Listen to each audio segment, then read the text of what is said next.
Assalamualaikum warahmatullahi wabarakatuh. Kami dari kelompok 5 mata kuliah penyakit akibat kerja peminatan ketiga kelas 6C akan memaparkan kasus terkait kanker ovarium pada bekas pekerja pabrik tekstil asbestos. Kami terdiri dari Devita Sri Wahyuni, saya sendiri Andini Mulani Putri, dan Akilah Tasya. Oke, kita masuk pada topik pembahasan kita yang pertama, yaitu analisis kasus berdasarkan 5W1H. Pembahasan kasus ini terkait dengan paparan serat asbes di pabrik tekstil. Penelitian ini dilakukan di tahun 2018 pada mantan pekerja pabrik tekstil di Korea. Kasus ini terjadi dikarenakan paparan serat asbes di tempat kerja yang cukup tinggi dengan penggunaan APD yang minim. Paparan serat asbes dapat terjadi melalui kontak langsung secara inhalasi. Serat yang terhirup tersebut akan masuk ke paru-paru yang menyebabkan peradangan kronis. Peradangan ini meningkatkan tekanan interstitium paru dan permeabilitas asbes. Serat ini yang nantinya akan tertarik ke aliran limfa paru yang menuju ke aliran darah yang didistribusikan ke seluruh tubuh. Serat yang terbawa oleh darah ini dapat menembus hingga ovarium melalui mesotelium. Selanjutnya, pembahasan terkait dengan penyebab terjadinya kasus tersebut. Penggunaan asbes sebagai bahan baku produksi kain, pita, dan sarung tangan di pabrik tekstil tersebut yang memiliki resiko tinggi terhadap efek dari serat asbes yang digunakan pada tahapan twisting dan spinning.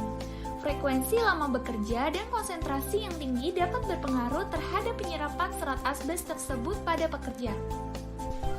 Selanjutnya adalah identifikasi risiko dan paparan hazard.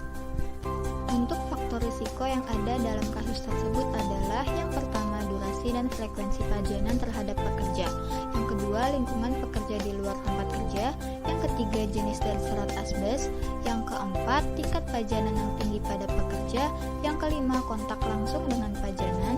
Dan yang keenam, manajemen dan persediaan APD yang kurang memadai. Untuk paparan hazardnya sendiri, yaitu bahaya fisik yang terdiri dari debu asbes, getaran dan bising dari alat produksi. Dan yang kedua adalah bahaya kimia, yang terdiri dari kandungan bahan kimia dari serat asbes. Yang ketiga adalah bahaya biologi, yaitu virus atau bakteri yang ada di pabrik. Dan yang keempat adalah bahaya psikososial yang terdiri dari beban kerja, waktu kerja yang panjang, dan shift kerja. Kemudian selanjutnya kita masuk ke bahasan patofisiologi kanker ovarium akibat serat asbes. Ketika serat asbes masuk ke dalam tubuh, makrofag akan sulit untuk menghilangkannya karena bentuk serat asbes yang memanjang. Serat asbes yang terhirup akan terakumulasi di paru-paru hingga menyebabkan peradangan kronis. Dan peradangan ini akan meningkatkan tekanan interstitium paru dan permeabilitas asbes. Serat asbes kemudian tertarik oleh aliran limfa paru yang menuju ke aliran darah dan secara terus-menerus akan didistribusikan ke seluruh tubuh. Kemudian, serat asbes yang terbawa darah atau limfa dapat menembus ke ovarium melalui mesotelium. Selama ovulasi, sel epitel permukaan ovarium akan mengalami trauma yang akan diperbaiki kembali.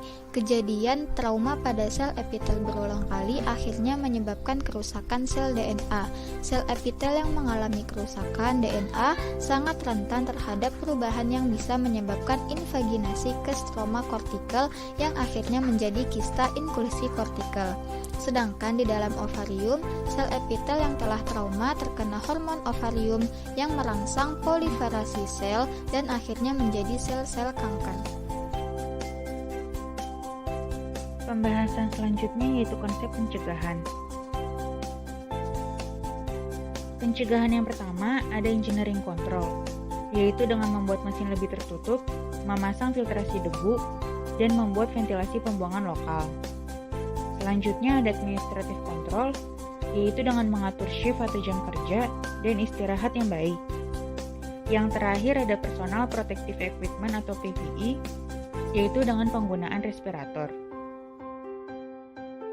Pembahasan berikutnya ada rekomendasi kelompok. Rekomendasi yang diberikan kelompok ada 3. Yang pertama, melakukan pemeriksaan kesehatan secara berkala pada pekerja. Yang kedua, menyediakan fasilitas untuk mandi dan laundry bagi pekerja. Dan yang terakhir, memberikan edukasi dan pelatihan terkait bahaya asbes dan upaya pencegahannya.